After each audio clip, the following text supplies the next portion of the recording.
Hey everyone, welcome to another edition of Unravel Your Mind. We're here to transform relationships to love and life. There's a bunch of questions that have rolled in. I'm excited to talk about them, to share so many good things, so many good questions, so much good conversation. I'm going to jump in with the first one, which is, how do I attract a conscious man who has already done his shadow work? This was actually a question from last week, and I didn't get to it. And I think it's really simple. Do your own. Keep doing your own. I happen to know that the person that asked the question is doing their own. So I'll take it to the next step and say that it's really about attracting people who are in their journey at a similar vibration that you are. And so if you're not finding those men who have done their shadow work or are doing their shadow work, then there might just be a reflection there for you to just think a little bit about how you may want to dig a little bit deeper into your own, because there's some kind of vibrational match that's coming, not of course with the things that you want, but with the shadow side of things. So I think it's always easier to see the shadow in others than it is sometimes in our own work that's on the table. And so I think it's really just digging deep into that, raising your own vibration, and really holding the space for all these beautiful men out there who may not even have stepped into their journey, but are certainly at a precipice to do so. And so we never know when they're going to jump through, but don't wait around for it either. So I think that's another really important point. So yeah, shadow work. It's also something we can get really, really deep into. And I don't think that we need to put such a heaviness on shadow work. I think we need to continue to raise our own vibration. And of course, doing the shadow work helps us do that. But we can go back ancestral lineages deep into shadow work forever and ever and ever and ever. So I also don't want people to get stuck in shadow work when there's opportunities to transcend and to ascend and transform through things, and we're still sort of sitting in this darker energy and not releasing it. So it's really important to release it. Hopefully that answers your question. If I missed something on it, I'm happy to add more. Please give me some comments in the chat, or anyone listening on replay, if there's something that you want clarified, something you want to add. I always love to hear what you have to say. So please put it in the chat below. Okay, the second item on my list is actually a little bit different. It's not, it's a question, but it's actually quite personal to me. A friend, so one of my friends said, a friend gave me some feedback about your book. And so I was really curious to hear what that was. And the book, Angels, Herpes, and Psychedelics, Unraveling the Mind to Unveil Illusions. And they said they liked it, this friend of a friend, they said they liked it, and also commented that it was a white privileged life. What do you think about this? And so, initially, well, let me back up to say that when I launched the book, Spirit was really, really clear with me that I needed to not let other people's comments, especially negative comments, I'm not saying this one is a negative one, but not impact me, because everyone is viewing things from their own lens, their own place, their own journey, their own ascension, their own awakening, and to just let everybody be exactly where they are and whatever questions that they ask, and don't take anything personal. So that was the first thing I did, was just sat with myself and said, okay, so this is that person's perspective.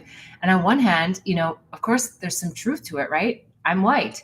I can't change that. I don't want to change that. I come from a Scandinavian heritage, and we know that there are prejudices out there, and there are situations where opportunities are given to white people over other people of color. I think that's changed a lot, but there's a reality that's happening in that. I'm a woman and I'm relatively attractive, and so you could say that, oh, well, that helped you to be able to live this life. And, there's lots of things that people can start saying about why, I could do it and someone else couldn't, and sort of this whole white privileged idea. And then I dug a little bit deeper into the whole idea of it. And I thought, well, isn't this interesting? Because the Barbie movie just came out, and the Barbie is white, and she's got blonde hair, and she's pretty. And they spent the majority of the movie talking about how women have been suppressed. So I kind of felt like, well, wait a second. Like, I grew up in a small town of 2,500 people. I had parents who, were not wealthy. I didn't get any hand holding per se. I made these decisions. If you ask my parents, they would say, we don't know how we got this child that has all this bravery and courage. So I brought bravery, courage, tenacity, independence, made my own money, left college, went back to college, did all these different things. And yet someone else's lens says, oh, you have white privilege. And it's like, but then someone else says, oh, but women have been suppressed and held back. And I'm not saying that any of these things don't have truth to them. I'm just saying, like, let's focus on the forward motion of this. Let's focus on being really acknowledging women, men, women of color, men of color, women of whiteness, men of whiteness. Let's really be looking at our ascension journey, not all of these characteristics that we want to put labels on. Again, I'm not discounting that these things happen. I know that they do. I have experienced them with partners and with friends, and a lot of these issues are real. So I am not discounting the issues. What I'm saying is that the only thing we can control is our own lens of perception and what we choose to reflect out into the universe as far as what we're seeing. It would have been nice for someone to have seen, which a lot of people have, if you look at the comments on Amazon, that I was courageous, that I took tenacity, that I was brave, that I did all these things in the face of the reality that there are some issues, have been lots of issues with women in the workplace, and that I was able to maneuver through those. Not all of them. I stumbled, and that's the other point of the book, is that I share all my stumbles, like my deepest, most vulnerable stumbles in the book. And so it's always just interesting, the lens of perception that everyone puts on to our storylines. And again, the main point is to not get caught up in the storylines, right? I don't get caught up in my own storylines. I don't get caught up on how other people look at my storylines, what other people have to say about my storylines. And that's been one of the biggest and most wonderful gifts of launching my book, is to put myself out there so vulnerably, and then have to really just navigate through what people's responses are to the book. And so it's been a lot of fun, and I'm so appreciative of everyone who has supported the book and made comments about the book. And I'm happy to hear more comments about the book. If you're interested, the link is in the notes below if you're completely unfamiliar with the book. All right, let's go to the next question. And of course, I want to hear any of your comments, anything you disagree with, anything that you agree with, a new perspective, a new lens that you have to shed on that last conversation. So, all right, let's go to the next question. The next question is, a dear male friend of mine has shared emotional intimacy with me, but they are not interested in being physically intimate with me. I'm having a hard time with it because I don't want to lose them, and yet it's hard for me to talk to them and not want more. Any thoughts? Yeah, lots of thoughts on that. I think everyone is a projection of ourselves, and there's something about that person that you're seeing in your own self that you want to take this relationship to another level of intimacy on a physical level. And I would say thank the person. I'm not saying you have to literally say thank you to them, but thank the person for not acting on a sexual urge when they weren't really wanting to be in a physical relationship for whatever reason.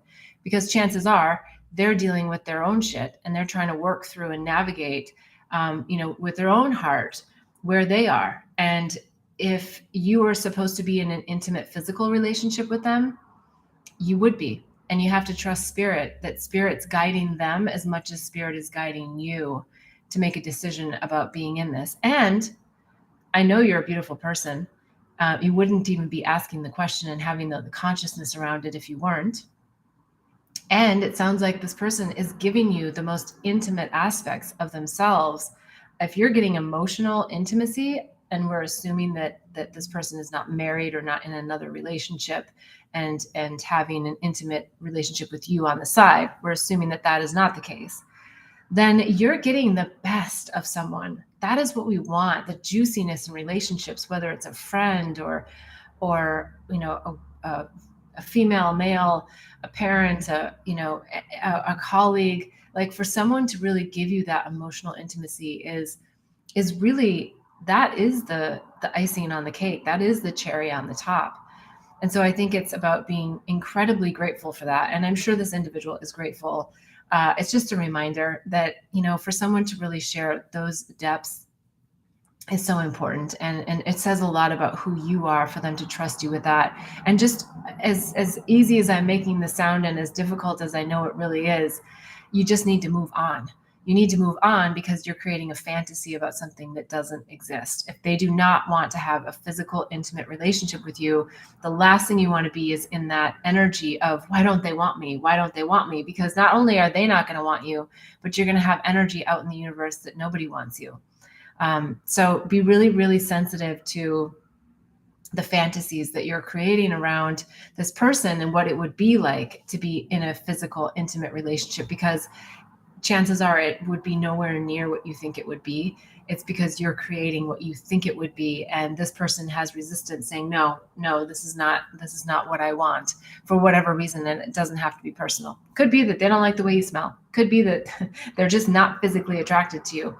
And it could be that they are, but they're not ready to share themselves in that physical way because they're still working through their own wounds. So there's so many things. And if you have the type of relationship with them, you could just simply ask them, just for my learning, I'd love to hear from you. Like, what is it about me that you think doesn't bring a physical attraction, or are you attracted to me and it's just something that you feel like you just can't act on? If you're having that level of emotional intimacy, it might be worthwhile to ask those tougher, deeper questions, even though you may not really want to know what they have to say. You really do. And I think it'll be really helpful for you for other relationships and other men that you meet down the road here. So hopefully that's helpful. I would love to hear the comments in the chat if you have more to add or more questions. Let's go to the next question. So the next question is, what do you think of the pharmaceutical industry? Well, if you've read my book, Angels, Herpes, and Psychedelics, you know that I spent 15 plus years in big pharma. And I am, oftentimes people want to give me a hard time about this. I am a believer in the pharmaceutical industry, but I'm a bigger believer in people's personal accountability for their own health. Now, why do I say I'm a believer in the pharmaceutical industry? Because sometimes there is a need. Sometimes we have not been able to do what we need to do on our own physical, mental, spiritual health side of the fence, and we get snags in the body. We get snags in our energy system. We get snags in our chakras. We get snags in our gut. We get snags in our brain. We get in an accident. We have all these things that happen to us that could be really helped by pharmaceutical medication. So I think that the pharmaceutical industry is necessary. It's needed. Yes, there are lots of options in homeopathic and naturopathic, and I am 100% for all of those if it resonates for you. Now, for example, I've had a couple of different divisions that I worked in, and the last one was in women's health.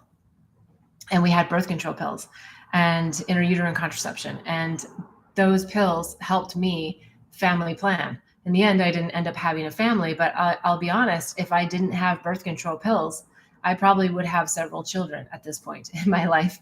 And that wasn't my plan. Now, look, there's lots of other options. I don't have to take birth control pills, but being abstinent is the most effective, right up there with birth control pills. And that wasn't something that I was interested in doing. So I feel really grateful. And it's one of the reasons why I felt really wonderful about what I was doing in the pharmaceutical industry, providing women options for birth control. Yeah, there's condoms. You can use that. I don't think that was an option that I was interested in pursuing. So it gave me options. Now, when it comes to other medications, you have a choice. You have a choice of what you're going to do. If it means drinking less alcohol, eating less sugar, eating less carbs, that's your choice. All of those things can help reduce inflammation in your body. But if you don't want to make those choices and you want the inflammation and you just allow the inflammation to come, you're probably going to end up on some kind of heart medication, some kind of, whatever kind of medication. So I just always say, come back to personal accountability. What are you doing for you and your health? What are you learning about? Are you learning about natural options? If you're not, then I don't think you really have the wherewithal to be dissing on the pharmaceutical industry when you're not actually taking the action yourself, right? So the action is always within, the healer is within. And that's, I think, the point, more so than having this discussion about, is the pharmaceutical industry bad? Every industry has bad in it. Every industry. Look, there is manipulation, corruption, everything in every brand that's out there, or industry that's out there. Not every brand, sorry, but every industry. There is some level of corruption, some level of ego that's in there to just make money at the cost of the consumer, and with products that are not necessarily healthy. So that's where I think it's important to support other companies. Maybe you want to support B Corps. You want to support companies that actually have humane ways of doing business, that actually are conscious entrepreneurs, people who are wanting to expand the consciousness of the planet, people who want to provide products and services that can help us with the ascension and help us with the awakening. So, but that's your choice, and the power is in your money. The power is in your purchasing choices and your purchasing decisions. So I just would like to encourage us all to spend less time pointing fingers about what's bad and good, and who's bad and good, and just taking the personal accountability for our own health. And there's a time for pharmaceuticals, there's a time for nutraceuticals, there's a time for homeopathic, there's a time for everything. So there's a time for just good old healthy organic food that doesn't have pesticides, or food that doesn't have GMO, right? So let's just get back to the basics here and not have to, sling these ideas back and forth about what's good and bad.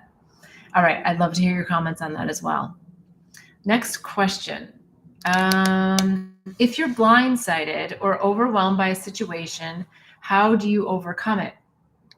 Recently, I had a situation where I was house sitting and the alarm went off. When I was out to dinner, the homeowner called me and reprimanded me. I was so shocked and went through an enormous amount of guilt, only to realize that it brought up a childhood wound. How can I catch that quicker? Well, first of all, I commend you for catching it at all, right? Like, we don't have to put timing on this, but it sounds like you caught it pretty quick.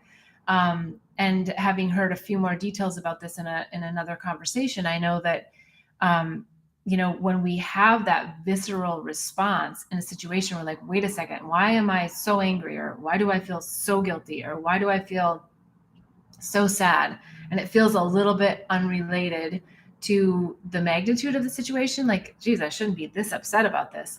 And you did that right off the bat. Like, you felt into the emotion as opposed to shove it down or project it onto someone else. You said, wait, what is it within me that's really causing this level of emotion?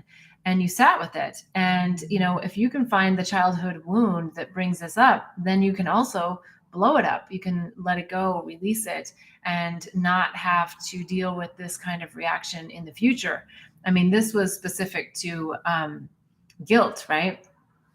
And being able to release guilt around situations that are unrelated, well, not unrelated, but that are just stirring up that trigger, right? So they're related in that way, but the level is unrelated in the standpoint that, you didn't necessarily need to feel that guilty, right? It was a situation and it happened. So I think to do it quicker, I don't know if we need to put the pressure on quicker. I think we just need to really honor ourselves for when we do have these emotions, and sitting with it like you did, and really digging deep in there, just saying, hey, show me, what is the issue here? What is the deeper issue here? Maybe it's not, in another situation, my spouse or my child or my this or my that, right? Maybe it's just like that pain body within me that's ready to come forward for observation and release. And the release part's really important. So hopefully that is helpful. I would love to hear more in the comments. If you're listening to this on replay and you have something similar, please type it in and let us know what you're feeling about this. Okay, next question. How do I balance doing what's best for my children and what's best for me? I believe it's important to follow my dreams, but at what expense to my child? My friend just rented a house 2 hours away so they could go to a better school. Meanwhile, they have to sell their business and home for all of this. Another friend moved her family 2 hours from her job so that her kids could get out of the city. How does one balance doing better with being content? This is a great question, and I think it's so personal and individual to each person, but the blanket thing that comes to share is to do what's in your heart, right? And sometimes that does mean that you're giving up something. And I think it's also commendable when we give up something when we don't actually know what's coming next. And that's usually the reason why we don't make these choices, because we're so scared of the unknown. Now, I don't know anything about your friends that moved 2 hours away, but they may find that with all the unknowns that they had going there and all the preconceived ideas that they had about what this new life was going to be, they may find that it is the most blissfully unexpected situation, or they may find that it's like miserable and like too far away from all of the urban, lifestyle things that they want, being closer to the city center, being closer to, different aspects of cultural events and things. So I would say that it's really about the experience, right? It's about just feeling into where you want to be in your heart, and then just continually letting go of all the thoughts that come of why you shouldn't do it, right? Okay, you're going to take them into account, but you're also going to take into account all the reasons why you should do it. And you're also going to take into account all the reasons that you don't know, all the things you don't know. And are you at a place where you individually or you and your partner can move through those unknowns and helping everyone navigate with those unknowns, right? Because you might be like, hey, yeah, let's go do it. I'm totally fine with the unknowns. And your husband may be like, yeah, no, like that doesn't make any logical sense. I don't know how this is going to happen. Or your child may be like, I don't want to leave where I'm at. Change is too much, right? And so it's having those deep family discussions as best you can about making lists, like what are the things that I really love about where we're at right now? What are the things that are frustrating for me where I'm at right now? What do I see in the new place? So just doing some of the basic pros and cons, but most importantly, when you're doing the basic pros and cons, that you take a moment in between each one of them and allow yourself to really feel the emotion behind the pro or the con. And that's where you're going to find some really juicy stuff, right? The juicy stuff.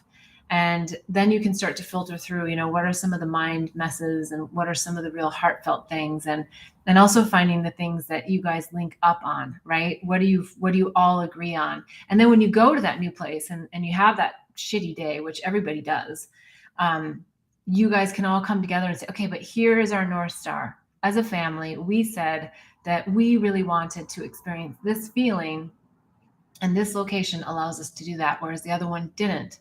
So let's stay focused on this, because otherwise we can spiral really fast into all the crap things, because change isn't always easy. So that would be my recommendation is, I know that the question was about balance, right? It's about how do we balance doing better with being content. And yeah, I mean, the words being content, I get them, but I think life is fun when we're not always so comfortable, right? Yes, we can be comfortable, but let's just add a little spice in the recipe here and there. Let's add a little, jazz it up a little bit. And these are big moves. I recognize that. But I think if you sit and you really do the work, you're going to find that through that work, you're probably going to hear some emotions and thoughts from your partner or your child that you wouldn't have heard without posing this big of a move, right? And I think you'll be surprised. I think we'd all be surprised when we get pressured, not pressured in a bad way, but like, like there's a decision to be made here and we're looking at a drastic move. It does bring like a sense of timeliness and a sense of pressure in a good way that, if I don't speak my truth now, I'm not going to be heard, or a decision is going to be made in a direction that I may or may not want. So hopefully that's helpful. As always, put anything in the chat if you have additional questions or want clarification about that, but I think that's going to be really helpful. Okay, next question. People can change, but on their own. You can't change anyone. How does one change themselves so that a relationship changes for the best of the other person never changes? Who never changes? I think that's what they meant to say. Well, first of all, I always say, look at your soul contracts. Yes, you're right. You're on it. You are the one that needs to change. You can't change your partner. You can't change, your colleagues, can't change your children. But when you change yourself, you show as an example how to live in a way that it resonates for you.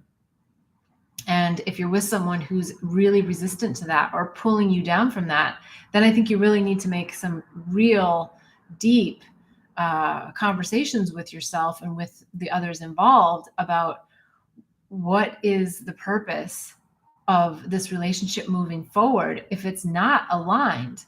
If it's not aligned in making positive change, right? If it's not aligned in moving us forward into our happy places, if it's always pulling us back into the muck of life, then why would we choose to continue the relationship in that sense? So I'm not suggesting that you give someone an ultimatum, of course not, but I am suggesting that you share with them that this is really important to you. And that if it doesn't become important to them, that it may put you in a situation to make some other choices. So that would be my recommendation is, and also, I mean, as I started soul contracts, I do believe that there's a lot of times when our soul contracts are up with loved ones in our life. And it's at that point, that juncture, where if we want to continue to grow, we do in some cases need to separate, we need to leave, we need to move forward in a different way. And sometimes that separation can really jolt the other person to do their work, and you can come back. So it doesn't always mean that it has to be an absolute, but oftentimes when that soul contract is done, it's done. You got the lesson that you guys came in to learn from each other. All right, so there's lots of questions coming in on the live chat. I'm going to go over to that one for a moment, and then we'll come back to some of the pre-submitted ones. I have experienced something similar about reacting. You said we don't have to fix quickly, but in my case, I can see I could get physical. For example, a child probably playfully hit me from behind. I was so scared and surprised, but without recognizing it was a child, my body reacted and almost hit the person back. Thank you for your honesty, by the way. The boy was so scared and cried, and I was blamed for being childish by the mother and her friends. I couldn't argue back, but it was not the conscious me. I don't even know how to fix it. I'm afraid of this reaction that I tend to avoid kids and try my best not to turn on them to show my back. It's exhausting, actually. In this case, I want to heal quickly. Do you have any advice?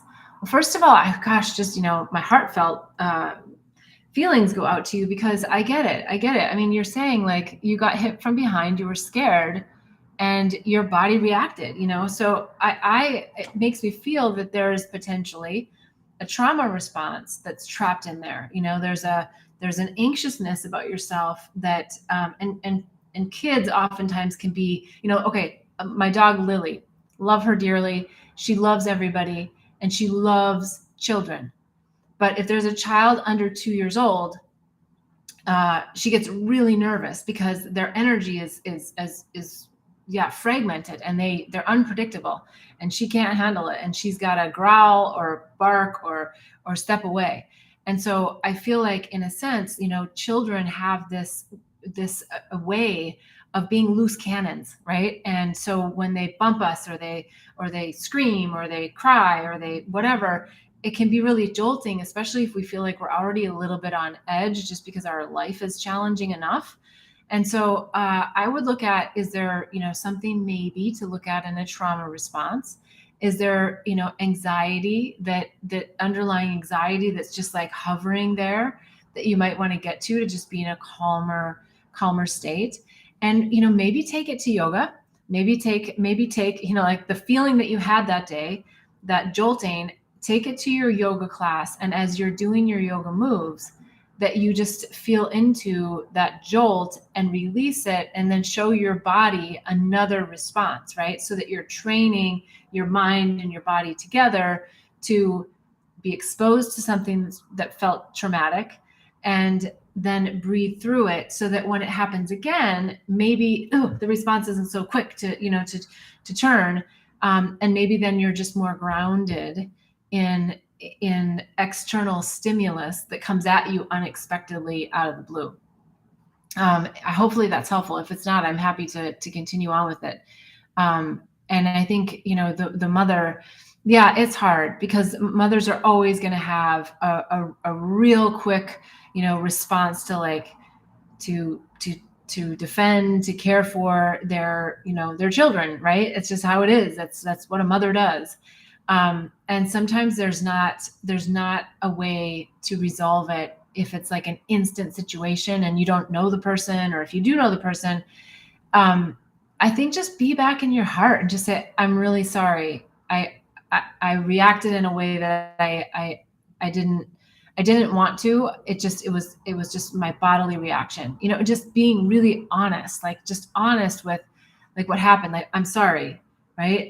I'm sorry. And even though the child may have been like out of control, and you really wanted to look at the mother and go like, why couldn't you have like controlled your child? They're running around mad, I'm guessing. But you're responding to this instant reaction of anxiety, anger, trauma to a child. And I think that if the mother then can't receive that honesty on your part, you just have to let it go, and also feel into it for yourself. What was the lesson there? Why did I call that in for this little incident to happen? And is there something more, without getting too hard on yourself, which I guess is the other thing, is don't beat yourself up about it. It happened. It was a perfect storm of events. There's something in there for you, a nugget. And the good news is the fact that you're even being so vulnerable to even bring this up on the show means that you really, really want to heal this within you. And so I don't think it has to be quick, but I think it can be if you are just really present with what the situation was, and replay it in your mind. But don't let your mind get at it. Get your heart at it, right? Don't let the judgment of the mind get at the situation. Get your heart in it. And even, without having the person or the child or the mother near you, do the gratitude and the forgiveness energetically. And that way it opens your heart, and that you've made it right within you, even though you felt like the action was wrong. You made it right within you because you sent loving energy to the child and to the mother. And then you have to let go of whatever their response is going to be. You see them again on the playground and they want to be mean to you, and you just have to find that space within to smile and keep moving forward. So hopefully that's helpful. If not, please give me more insights here on the chat. Okay, let's go back to the questions. How do we nurture a relationship so we don't get stuck in our ways, our patterns? I love this question, and I think it's a fun one because, when we first fall in love, everything's so exciting and everything's new, and everyone talks about that 1-year honeymoon period in a marriage, right? And then what happens is people start to come in with judgments of like, oh, well, I like this or I don't like that about you. The mind really comes in strong. I'm not saying like right at 1 year, but I'm just saying that's kind of like, it starts to, so the 7-year itch comes about, right? And by 7 years, people are pretty much deciding like, can I put up with this or not?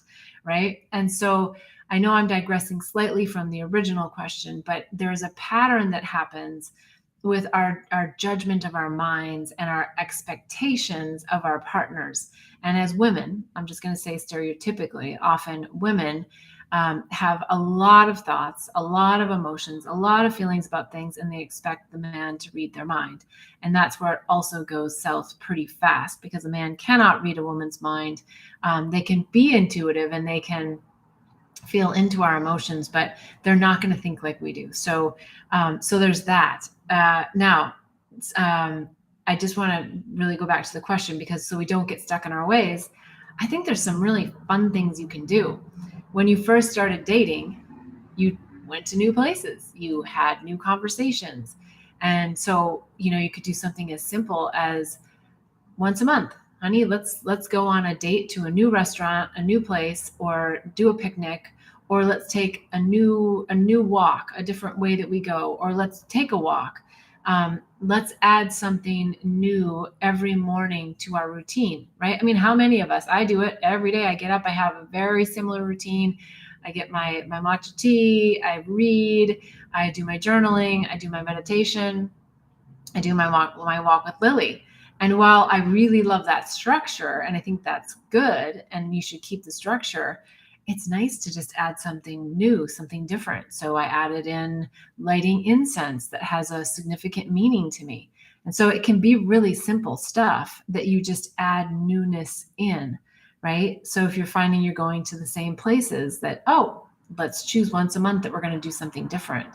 And it could be that way also with intimacy, that we kind of get in these ruts of sexual intimacy, that it's like kind of the same thing over and over. And maybe you buy a book on intimacy, maybe you go to a class on tantra, right? You learn something new, you do something new with them. You would do it early in the relationship, so why do we let that go later on, right? And also just look at the patterns. If you don't want to keep the same pattern over and over and over, then just make a commitment once a month to maybe change something ever so slightly about your pattern. Maybe it's that you guys do one more thing at the gym, or maybe it's that you go to the gym. Maybe it's that you go to a spin class instead of a yoga class, or something that kind of takes it up a notch, but also gives you something to talk about with each other. Maybe it's that you both say, oh, let's pick a book. Let's do, each of us read a separate book, or maybe we read the same book and then we come back and we have a discussion around it, right? So it spurs on new ideas, because sometimes what happens in relationship is we're in relationship because we share so much in common with the person, that then there's sort of a sense of boringness, because you kind of gel into a similar ideation about life and about this and that and the other. And so having some zingers in there, maybe it's even inviting a new friend over for dinner, and a new couple or a new single person, or adding something in that provides a different opinion and a different lens and a different way of looking at life, and then making sure that the two of you are also talking about that difference. So anything that we can bring in that helps to expand us and not just get us all hunkered down in the comfort, right? Especially if you've been dating for a long time and you find someone that you absolutely adore and love. You don't want it to change in so many ways, but I do think that there's a lot to be said for evolving in the relationship and not getting too comfortable, because then we just gain weight and get bored and find things to pick and poke at our partners. So just there are little things that we can do that can really help take it up a notch and learn more. So hopefully that's helpful. Happy to hear any comments in the chat about that. All right. I think we are almost, we're getting close to the hour. I've got one other pre-question. If anyone else on the live chat wants to jump in and ask anything, I am more than happy to add it in here. So the last question that I have is, my teenager doesn't want to talk with me, and I'm worried because I think something is going on in their head. How do you think I can get them to share and talk? Well, I'm sure there's a lot going on in their head. It's been a long time since I've been a teenager, but I know that the last thing I wanted to do was to talk to my parents about what was going on in my head, unless it meant that I needed something from them. So this is a tough one. I admit that I do not have teenagers.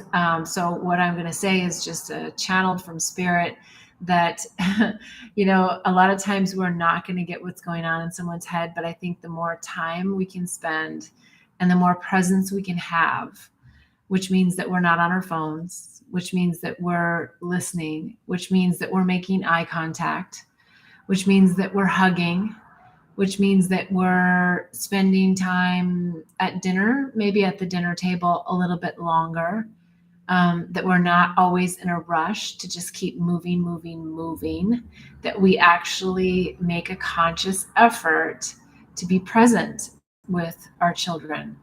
And that gives those windows, as I know from having nephews, and I love the time that I've spent with my nephews, that as much as I want to ask all these questions, they are not interested in answering questions from their auntie. But the quieter I can be sometimes, some comments come up or some questions come up, or, I can throw a little question in there. So I think the other thing is, just don't ask so many questions to get inside their head. Let them come out with their own timing and their own emotion, and, acknowledge what you think might be going on in their head in a nonverbal way, which is, if you think that they might be sad about something, maybe you put your arm around them a little bit more than usual.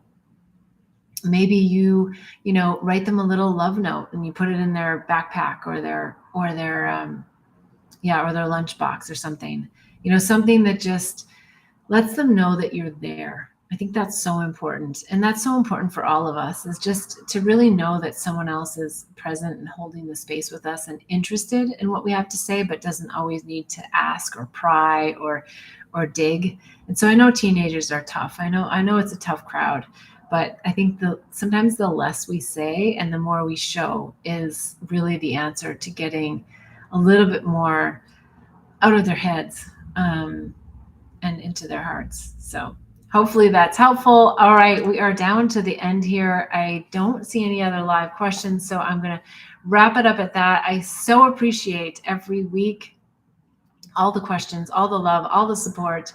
If it's helpful, please give the video a like. I would love if you subscribe to the channel.